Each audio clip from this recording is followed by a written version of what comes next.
years. They specialize in tenant buyer representation and are experts in their field. Great. Thank you, Chandler. We appreciate the nice introduction. My name is Michelle Goode, and today we are talking about tips for tenants, and especially if you're thinking about your upcoming lease renewal. So I'm president of Rich Commercial Realty. I founded the company in 1989, and joining me today is Street Jones, one of our other colleagues and brokers in the company. Street and the other two brokers that join us have a combined experience of 50 years in the business. We've worked with tenants as well as buyers, and that's all we do. And for more information, our website and some information will be at the end of the PowerPoint for you to review if you would like to connect with us. Today we want to talk about tips for you as it relates to your office lease. And the very first part of that, we'll start right in, is the lease abstract. The lease abstract is a short summary of the lease, and I'm going to let Street Jones kind of explain a little bit about the lease abstract as we begin this morning. Thank you, Michelle. What is a lease abstract? It is simply a one-page document that summarizes your lease. And why might you need one? It's very helpful to, once you sign a lease, put it in your desk drawer or file it away and forget about it. A lease abstract is a great tool for you to refer to see how much you are paying in rent, how much you could be paying in rent down the road in the future, so you can help plan for your budget, and allows you to track key trigger dates, all of which we will plan to talk more about later on in the PowerPoint.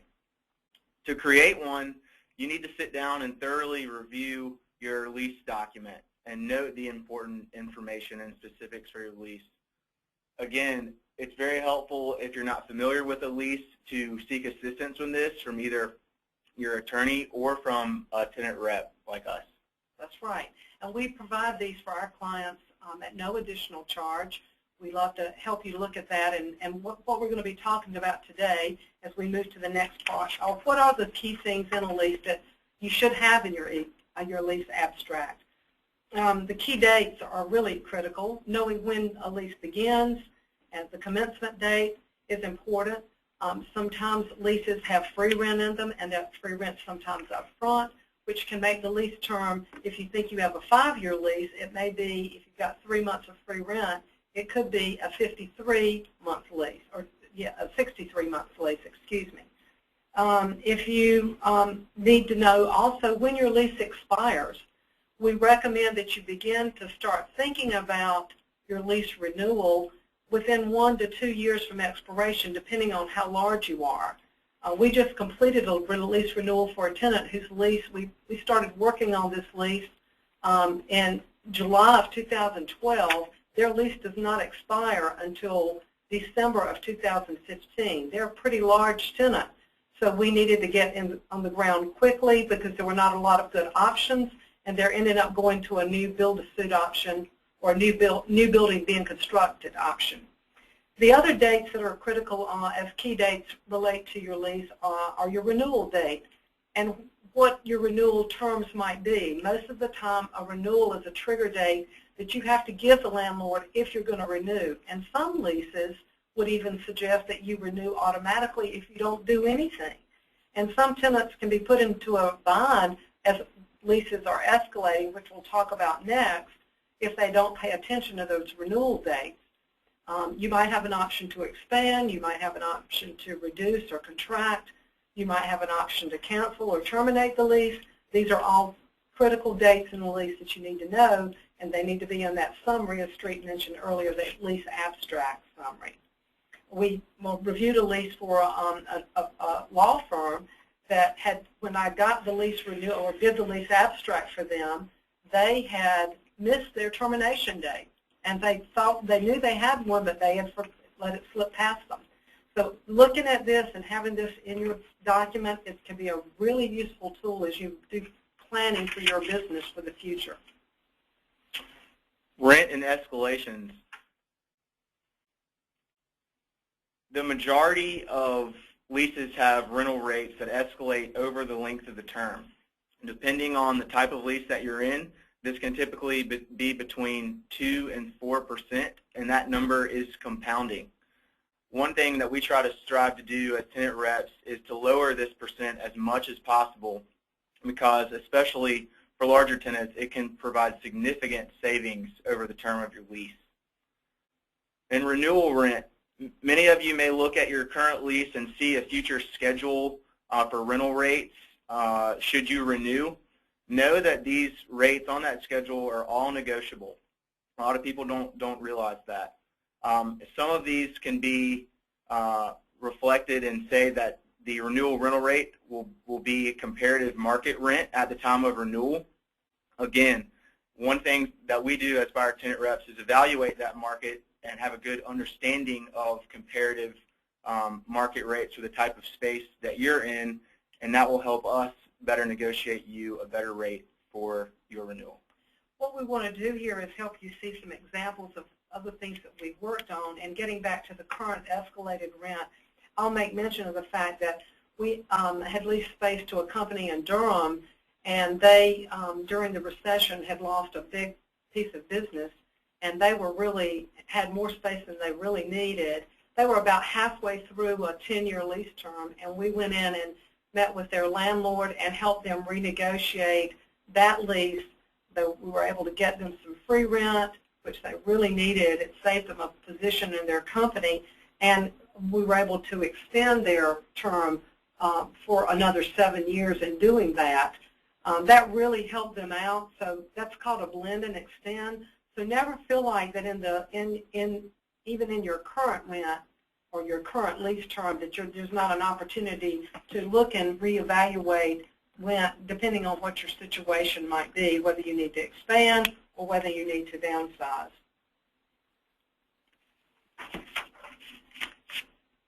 We also had another tenant recently that we engaged that had missed their, or had thought that they were going to be paying the same rate that they quoted, that they were paying like $19 a square foot, and with their escalated rent, they were in fact, once we did their lease abstract, paying almost $24 a square foot because that rent had escalated over time.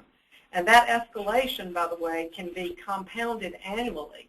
And so if you have a 3% escalation on a 5-year lease, at the end of the 5th year, your rent has compounded annually up to 15% over the 5-year period.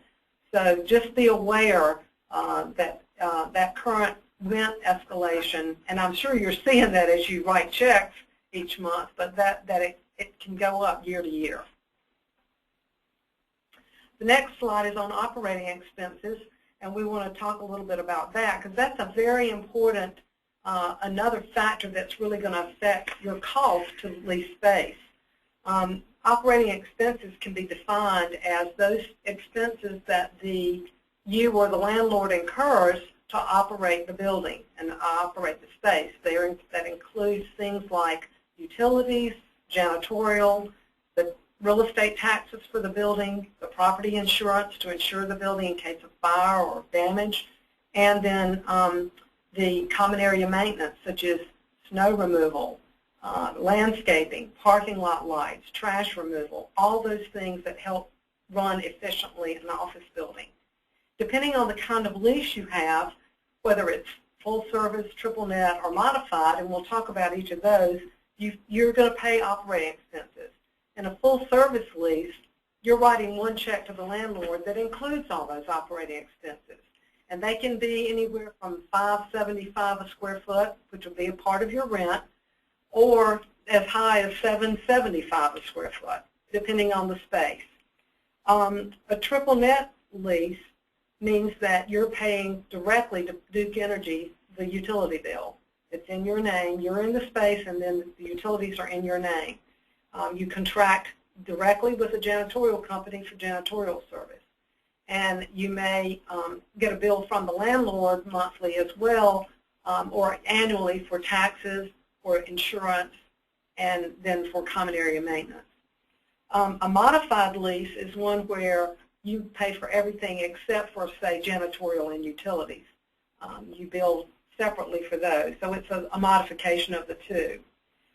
We try to help tenants control cost and operating expenses by helping them get a cap on what those expenses can be, which landlords are willing to cap if it's things they can control, things that they can get bids on, like janitorial services or landscaping or grounds maintenance. They're not going to cap anything like taxes or utilities because they don't really have control over those two things. And if they give you a cap, they're going to want a minimum floor. So we might say we want a cap of 5%, they want a floor of 3% a year. And then the other thing we like to do on renewals especially is, let's say you started a lease in 2005. Well, that first year you occupy your space is going to be called your base year, of which all the operating expenses in the future will be compared in the year of 2005. So in 2006, and as we all know with inflation, those operating expenses are likely going to go up and not down. And so now we're in 2014. If you had signed a 10-year lease, those operating expenses are really a lot higher, probably a 2 to 3% a year higher. So we want to change that base year, if you were to renew for another 5 years, to 2014 or 2015 if we can get that. And landlords mostly are willing to do that for good credit tenants. And then finally, we want the right to review the landlord's annual statements that they give you to create an accounting of what those operating expenses are. Those are called audit rights. Typically, a CPA or a lease audit company would actually do the lease audits. We don't do those, but we make recommendations of those. And we had a very large company in the Research Triangle Park area that employed about 80 people, and they had been in the space through 2 different property management groups. And they had gotten a notice from the landlord that they were going to sell the building, and we decided it would be a good time to audit those lease, that lease and the operating expenses. And they did it. They engaged an audit, a company that did lease audits and found a $130,000 mistake that had been made. The way the lease auditors work is they take a percentage of any savings they find. If they don't find any savings, you don't owe them anything. So to have the right to audit the lease is an important right. Even if you don't have it, some of these things going forward we can negotiate, or you could possibly negotiate in the future. The next slide is space matters. Your space matters and how you use it matter. For those of you in larger multi-tenant office environments, you're probably familiar with usable versus rentable rates. So usable might be the space encumbered in your suite, whereas rentable accounts for your pro rata share of common area space, shared space, such as lobbies and shared bathrooms or shared conference rooms and things of that nature. Functionality and technology we're starting to see those go very much hand in hand. We're seeing companies switch towards having employees work remotely, and many office environments are changing to kind of the new age technology. And even growing companies that we're working with now, even though they're growing, we're putting them in smaller, more efficient space. And a lot of that has to do with the impacts of technology and their hedge against a possible recession in the future, and doing the most that they can with the space that they have. As tenant reps, one thing we also try to do, strive to do, is get tenant improvement dollars. Again, as some of these work spaces change in this new era, we're seeing a lot of these tenant improvement dollars used to open up spaces and provide a collaborative work environment for companies of all natures across the board. Interior tenant improvements might be things like paint and carpet, or to do bigger renovations such as opening up walls to make more collaborative space. Common areas and exteriors of buildings, especially larger multi-tenant buildings, can get tired and look tired over time. This space is a direct reflection of you and your company, and it's part of our job to help make sure that it maintains an appearance that represents you well. Any good landlord has budgeted for improvements to keep these areas up to snuff over time, whether that's simple paint and carpet or a totally remodel of a lobby. But those are important to making your company look good. Right. I will say that we had a firm in Raleigh that we represented that they had been in the building for 20 years. They had never had a company represent them before, and we assisted them with their renewal. They ended up staying in the building, but because the building was 20 years old, they were having some issues with the mechanical systems of the building, the HVAC system of the building. We were able to negotiate getting the landlord to put new HVAC units on the building so that they would not have to incur that cost themselves and have to suffer through especially in the summertime, 90-degree temperatures anymore in their space. So just to know that pretty much when you're looking at a renewal, pretty much everything's negotiable. Landlord peace of mind is our next slide that we want to talk about, and that has to do with the landlord feeling secure about a tenant being in the space. Likely when you were a new tenant, you paid a security deposit of 1 month's rent. There could be some other securitization of the lease that might have occurred in the way of a letter of credit to secure any improvements the landlord made to the space, or a personal guarantee of the lease. If you were a sole proprietor, you probably just signed the lease doing business as another company, as the name of your company, and your lease guarantee, your leases are automatically guaranteed. If you're an LLC or an S Corp or some other type of legal entity, then you might have had to sign the guarantee. We like to evaluate those if you're looking at a renewal, particularly to see if we can get those mitigated or removed entirely. I was working with an orthodontist in Cary to renew her lease a year or so ago, and she had to sign a personal guarantee, and we were able to get that removed in her lease renewal, which was they can be burdensome, especially if you are a company that is a corporation. It's burdensome as a liability, and it can harm your financial impact, particularly if you're looking to borrow money to do anything to expand your business. So to have those taken off, sometimes on a security deposit, it may be more than 1 month's rent, and that depending on the size of your space and how much rent you're paying, it can be a lot of money. And if you've demonstrated good faith, you've paid your bills on time, getting that security deposit back is something also we like to do. On the letters of credit, we like to have those amortized out over the term, so at the end of your first term as a tenant, those should go away entirely in any event. So that's a little bit about landlord peace of mind and why it's there. I mean, the lease is really there to, you can look at your lease as sort of a loan from the landlord, so to speak, and he or she is interested in making sure that loan is very secure with them as they spend money to upfit the space and obligate and encumber the space with your leasehold interest. The next slide we're talking about is lease challenges. The street, will you share a little bit about these are the hot points that we hear with tenants as we evaluate and sit down with them and talk with them about what issues are you having relative to a new lease. And many of you might see this list, and it's a short list, but maybe you've had problems with just one of these 4 things. Janitorial in a space, if you're in a full-service lease, some landlords try to do janitorial as cheaply as possible in order to save them money. So are they just vacuuming and taking out the trash, or are they really spending the time to clean your space, and you're getting what you paid for in that full-service lease? HVAC maintenance can be just as much an issue for small users as it can be for large users.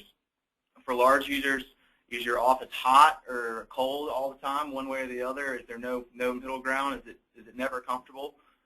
Getting the zones reworked and getting that configured can be expensive, and it's something that the landlord would like not have to do, but it's necessary for your office to function and for you all to be productive. On the small side, smaller triple net type leases, one thing that we try to do for our clients is to cap some of the costs of repair and try to totally eliminate their ever having to pay for the replacement of any HVAC throughout their term. Parking can be an issue. We've been working with Eric, and he can maybe speak on some of that when we wrap up as to how much of a challenge parking can be. If you've got a multi-tenant building and you're in that kind of environment, if all of a sudden you've got a new tenant down the hall that moved in and it's a call center and they're packing people in, and all of a sudden overnight parking can become a challenge. Security as well. Is the parking lot well lit? How safe is your space? You've got a lot invested into your office space, and you're not always there to protect it, just like your home. But it's up to some of that landlord to make sure that they do their part to provide the best protection they can for you. Right, and then one final thing that's not on the list, and this is not necessarily a challenge, but it can be an opportunity, if you will, is that you've grown in your space, and maybe you're the big fish now that you've expanded in your space, and perhaps your company image or your company brand is an important thing for you and your clients and the world at large to recognize. So obtaining signage on the building is another possible opportunity as you look at a renewal. That same firm that we got the HVAC for, we got signage. They'd never had signage in 20 years in being in their building, and we got signage on the building for them in the opportunity to renew. It was a 7-year renewal, but we did. That's a good point, Michelle. One other thing I'd like to point out too is one thing that we do for our clients that I think kind of sets us apart is stay in touch with our clients, and they reach out to us. Many of you may have had issues with your landlord. This happens, issues with a neighbor if you're in a multi-tenant environment.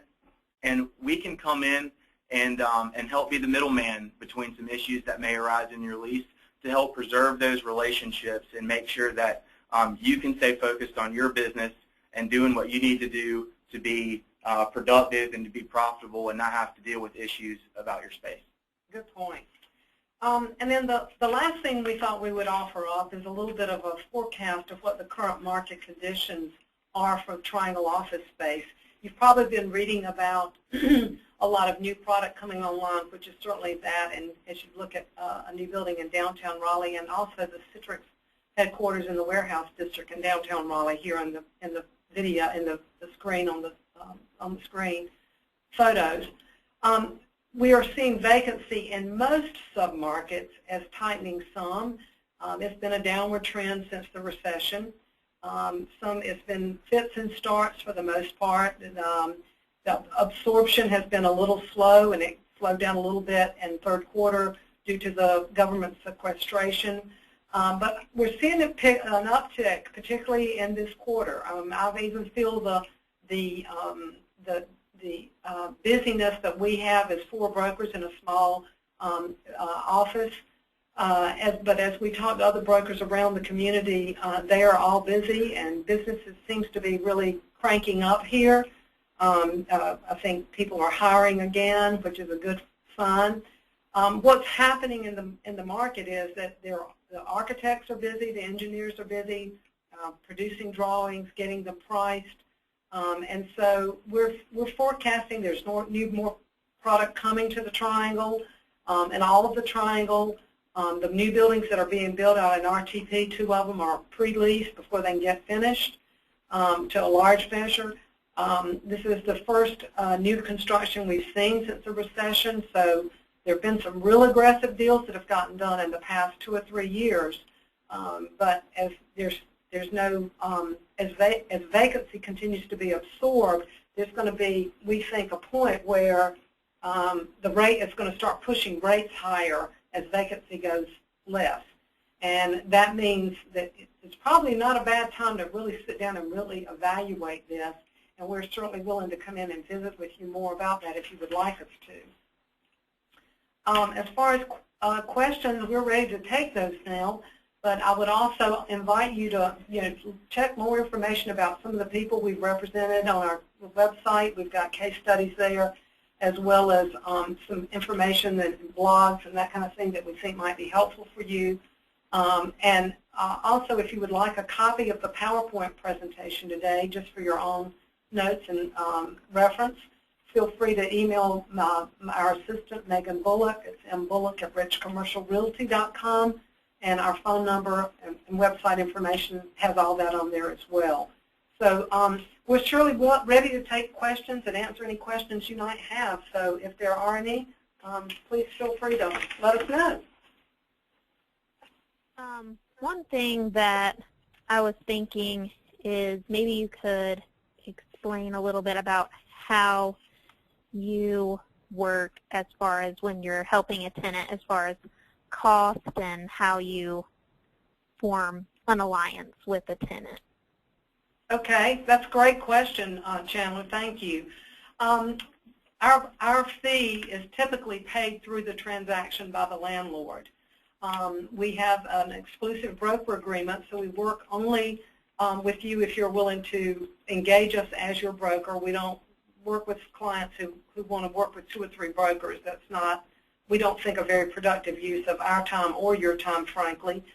We also feel, given our experience and expertise, that we have a phenomenal reputation we're very proud of, and as Street mentioned earlier, we're very interested in the relationship and helping clients not only with their space, but what other needs they might have to grow their business through our networks, and helping them get introduced with their businesses to people that we may know and have a relationship with.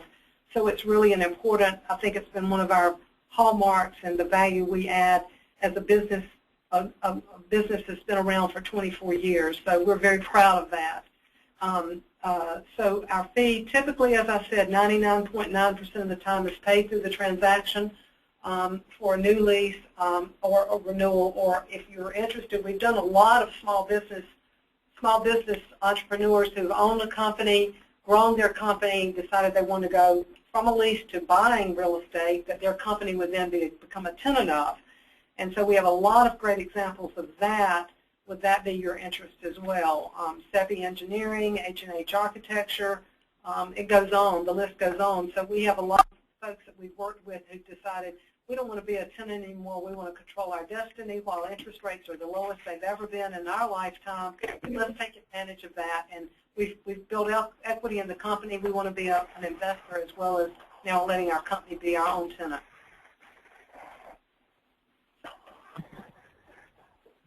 Any other questions? Hey, Michelle, it's Eric. Yeah, hey, Eric. I'm so sorry. Chime in with us.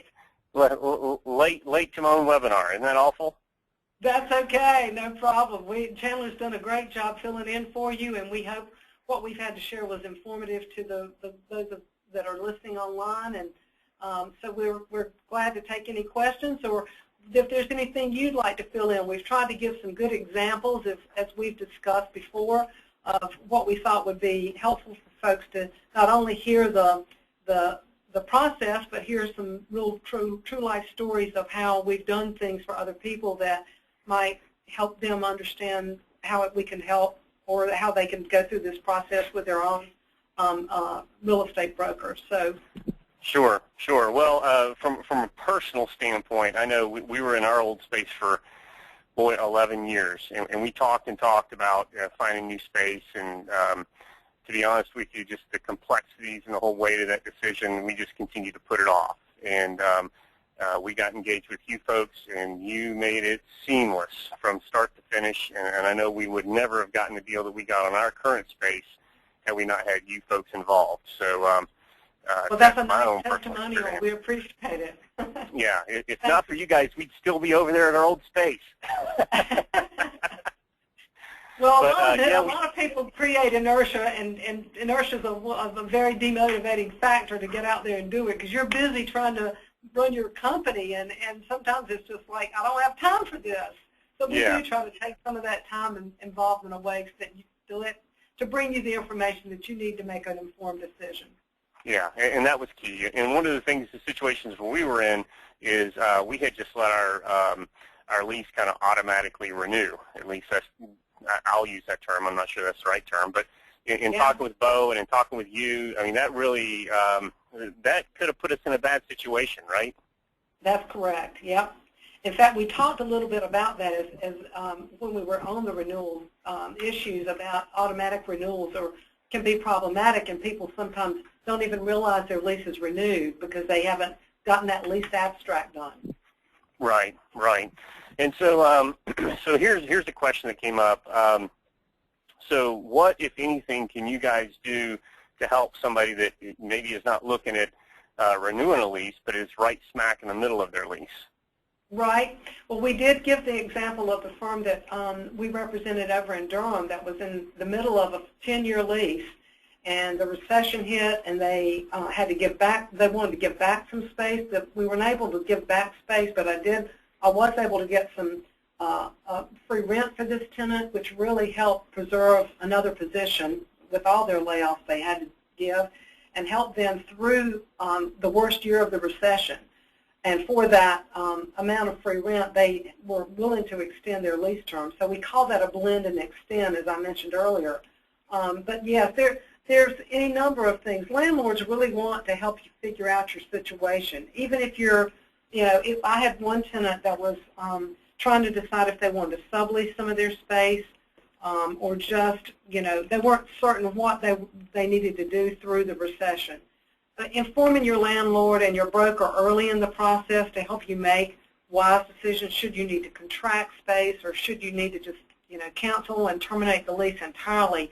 That can be an expensive process. It's one that, we need to think through carefully together. But with enough time and planning, we can mitigate the situation for you. Right, right. And so, and also post-lease, I know after the lease was all signed and we got in our new space and Bo helped that everything, everything was right. Even after that, an issue came up at our new space around parking. And, That's right. We tried to get some things done and, but, you guys got involved and made it happen for us.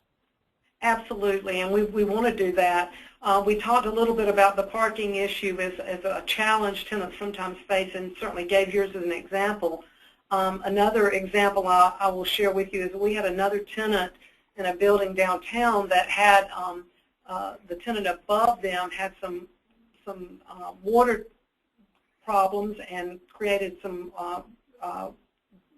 drainage coming down into their space. So they called us and wanted to know how we need to get involved in this and figure this thing out, and insurance really came into play there. So that's another piece. But just dealing with the property managers, understanding, and we have good relationships with most all of the property managers that manage property in these buildings, and they're the people that are the feet on the ground once the lease commences to help the landlord solve problems, and having us to help you solve those problems too. We're happy to jump into and get to the bottom of what the issues are and how we need to solve them. Yeah, and I know that was instrumental in our case. So again, I appreciate you guys' help on that. Sure. So that was it for the questions. Anything else from you folks? I don't think we have anything else. I'll just remind folks again on the last slide that we're certainly glad to share the PowerPoint if they would like that. We're also glad to provide at no commitment to them to come in and review their lease with them and provide them the lease abstract, just for the opportunity down the road to see if there's an opportunity to help them. So if they don't have that and don't have time for it, feel like it's too complicated, we're glad to get into that, and we've done that quite often for tenants just so that we know what the forecast looks like with regard to their lease and how we might help them with any challenges they're having either today or forecasting in the future. Awesome, awesome. Well, listen, I really appreciate you guys taking the time to share your expertise and your outlook on things with our customers and the folks here in the business community. So thanks again for your time. No problem. Thank you, Eric. We'll hope to see you soon. Thanks. All right. Thank you. Bye-bye. Bye.